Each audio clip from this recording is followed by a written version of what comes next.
Ito mga master, Toyota Vios 2008 model 1NG engine, cranking only. So kita natin na tinanggal namin yung mga injectors dito.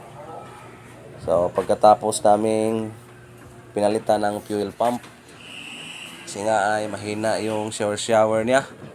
Ngayon umandar na siya, pero yun nga, hindi siya ma-acceleratean. So wala siyang power. So ito yung trouble natin. After 4 days, ito na. Tuyok na talaga yung engine, umandar na. So dito naman tayo sa loob. Check natin kung may nakailaw ba ng mga sign ng check engine dito or ano ba. So ayan. Dinig nyo naman na maganda na yung response ng engine. Galit na oh. So responsive talaga. So para walang halong biro ito, itutok natin yung camera dito sa dashboard. Dahil medyo malabo yung cellphone natin kasi mumurahin lang naman to. Ayan, so ito medyo klaro na, RPM. Yun. Second attempt. Ayun oh, maabot sa red line bay. So ibig sabihin ay goods na to.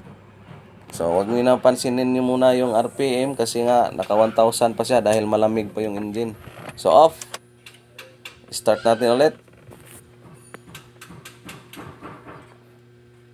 Birahe. Ayun oh. One click. Ayan bye. So siyempre ngayon i-final muna natin yung mga hindi nakabit sa engine para makapag-test drive na. Alright. Ito na yung Toyota Vios mga master. Tudas na. On. Start. So medyo malabo yung camera natin. RPM check. Ayun oh. Tudas na ba eh. Toyota Vios, problem solved. Dati ay cranking lang at hanggang sa umandar na siya at hindi ma-acceleratean. Pero ngayon, all goods na. Yes sir. Mga master, pinatakbo na natin yung Toyota Vios na ayaw umandar. Ngayon ay ito na, nandito na siya sa daan dahil tinistrive na natin. At pag takbo nga dito ay goods na. So ibig sabihin ay pwede nang butcherin yung labor. Go. Medyo masikip lang yung daan ngayon, busy hindi tayo makapag-builo. Pero ang sasakyan na to ay 80 to 90, 100% sold. So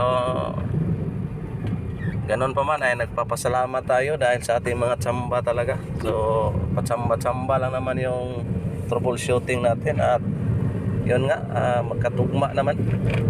So hanggang dito na lang yung video natin at hindi natin pahabain pa. So yung ginalaw natin dito ay cleaning injector, so replace to ignition coil. Yung fuel pump hindi lang natin pinalitan dahil ano man, okay naman siya. Yung fuel regulator yung problema, so mag-skip siya. So alright, Toyota Vios 2008 model, problem solved, cranking only. Ngayon ay tumakbo na. Yes sir.